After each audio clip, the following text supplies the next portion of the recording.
In a small town in Ohio, there was a forgotten candy shop.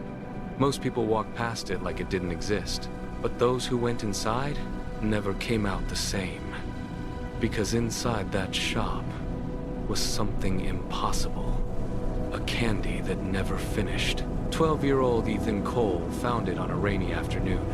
He wasn't looking for anything special, just killing time. Inside, the air smelled like old sugar and wood. Behind the counter stood an old man. He looked at Ethan and said quietly, "If you start eating this candy, you might never finish it." Ethan smiled. He thought it was a joke.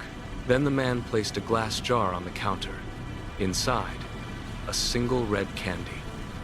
Too perfect. Ethan bought it anyway, and took the first bite. At first, nothing seemed wrong. Sweet. Normal. Familiar. But then, Ethan noticed something impossible. The candy never got smaller. No matter how much he ate, it stayed the same. He broke it. It reformed in his hand. That's when the air in the room felt heavier, like something had noticed him. That night, Ethan woke up at exactly 3:17 a.m. But something was wrong. His bedroom door was open, even though he remembered closing it. Outside his window, the same car passed, again and again. Same sound, same motion, a loop, stuck in reality. And every bite of the candy made the loop stronger. The next day, something even stranger happened. Ethan tried to throw the candy away.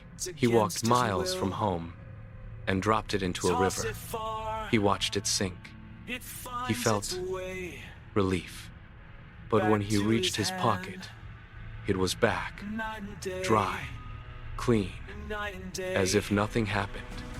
That's when he stopped feeling safe. Panicked, he ran to the library. Old records, dusty files, forgotten history, and then he found it. Marlowe's Sweets closed after time disturbance incident, but there was something new this time. A handwritten note that looked recent. It chooses one host at a time. Ethan froze because he realized this wasn't random. He was chosen. That night, the mirror in his room changed. At first, it was normal. Then, the reflection moved a second too late. Ethan stood still. The reflection smiled first. Not him, the reflection. And slowly, the old shopkeeper appeared behind him in the mirror, whispering, "You're not eating the candy. It's eating your time." Ethan backed away, but the lights flickered, and for a split second, his room was not his room anymore. It was the candy shop. He was standing behind the counter, and the old man was him. Then, everything snapped back. He fell to the floor, gasping. The candy rolled out of his pocket, waiting, patient, alive. One night, everything stopped.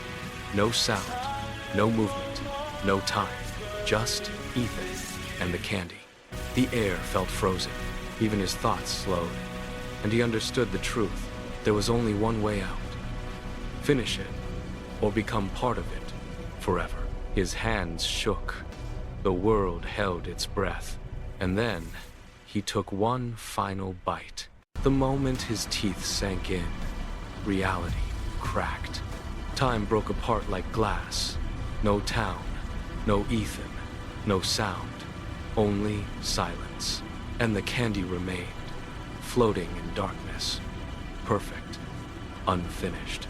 And somewhere, in another town, a new boy walks into a candy shop.